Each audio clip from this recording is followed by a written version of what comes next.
begins Monday on ABC's World News Tonight with Peter Jennings. Next on this Sunday edition of the Eyewitness News Update, storms unleash tornadoes in Minnesota and Iowa, killing one child, hurting others, and tearing through dozens of farms. Jackie Renner reports. That same storm tore the very roof of the Metrodome in Minneapolis last night. Pat Milan continues our team coverage. President Reagan rests up in Hawaii for an important summit in Japan on the world economy and terrorism. And tonight, medical specialist Dr. Michael Breen begins a special report on colon cancer and offers a test you can take to detect it.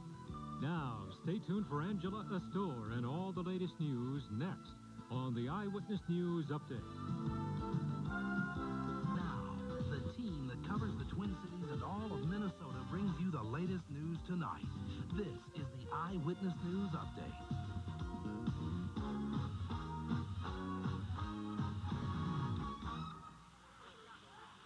The first severe weather of the season hits farmers along the southwestern border of Minnesota and northern Iowa, killing a young girl. The force of high winds at the Metrodome sets Twins fans in a panic as the fabric roof tears above.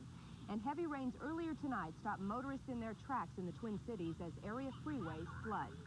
Good evening, everyone. I'm Angela Astor. It's been a weekend of severe weather, and it has had varying effects.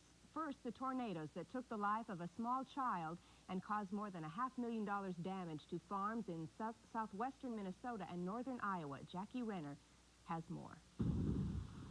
It is a world turned upside down by the force of nature. Silos that stretch towards the sky cut in half, buildings flattened. Ken and Eleanor DeBoer saw the twister coming. They, along with 3 of their children and their 4-year-old granddaughter, thought they could outrun it. But flying debris as the swirling winds hit the pickup truck they were in killed the little girl. The DeBoer's 14-year-old son is in critical condition. Friends and relatives are stunned. Oh, I couldn't believe it. I couldn't believe it that it was all gone. So she knew and everything, you know, it's all gone. Neighbors helped the DeBoers salvage what they could. A half-dozen of the family's dairy cattle were also lost. While the shell of the house still stands, practically everything inside was destroyed. And the family doubts it has enough insurance to cover such a tremendous loss. Nearly 24 farms in this county alone suffered some damage, and as the tornado or tornadoes moved across the border, 8 farms in southwestern Minnesota were also struck. This farm is believed to be one of the last hit. The family of 5 escaped unharmed. They huddled in a bomb shelter in the house's basement as their home was torn from its foundation. It was about 20 seconds and it was all over. What did it sound like? It was a loud whistle and a kind of a slight roar. And then, you know, we could hear the glass breaking and the wood hitting and cracking, and it's not a good sound. No dollar estimate is yet available on property damage in these 2 counties. As officials decide whether to seek disaster declarations, farmers begin to weigh whether to rebuild. For the Eyewitness News Update, I'm Jackie Renner.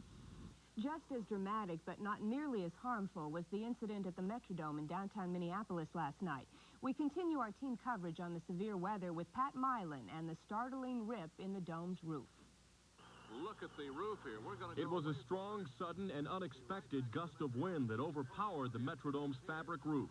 Clocked at more than 80 miles an hour, the wind made the roof look like a wave and caused heavy lights and speakers to swing wildly above the heads of over 30,000 people. The sight scared both the fans and the players. I told the umpire at third base, I said, you watch the speaker and I'll watch the ball here. So I said, if the speaker goes, let me know. And if the ball comes, I'll let you know.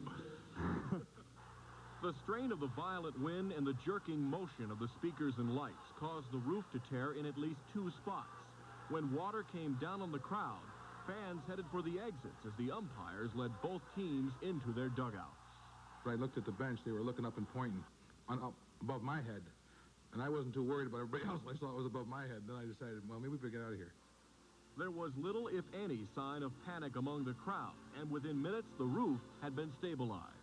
As soon as we were able to compensate by increasing the pressure in the stadium, we were able to stabilize the roof, and we were okay.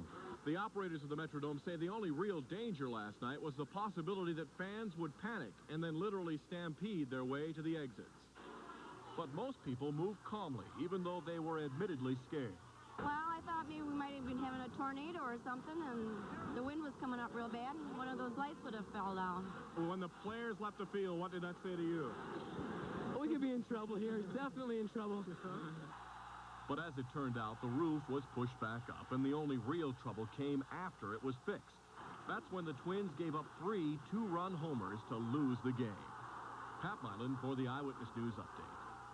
Earlier tonight, the heavens opened up and the rain poured down on the Twin Cities once again. The sudden onslaught of water was too much for the drains on Interstate 94 and many other roads. Cars stalled in the knee-deep water, stalling traffic, too. Entrances to the freeway were barricaded until the water drained away. The bad news is more heavy rain is on the way. That could cause more flooding overnight. Dave Dahl joins us now with the latest. Dave? That is right, Angela. We have plenty more rain, and fortunately, the threat of severe weather is just about over. However, earlier tonight, about 8:25, a tornado touched down briefly near Clear Lake. That's just southeast of St. Cloud. No buildings damaged. No one was injured with that. However, the rain is still continuing across eastern Minnesota. Much more to come down to the southwest. Take a longer look, and look at this rain. That is all moderate rain from the southern parts of the Twin Cities southward, all the way down into Iowa, and that is headed this way. Maybe 1 to 2 more inches of rain on already that saturated ground. That's going to cause some more flooding toward morning.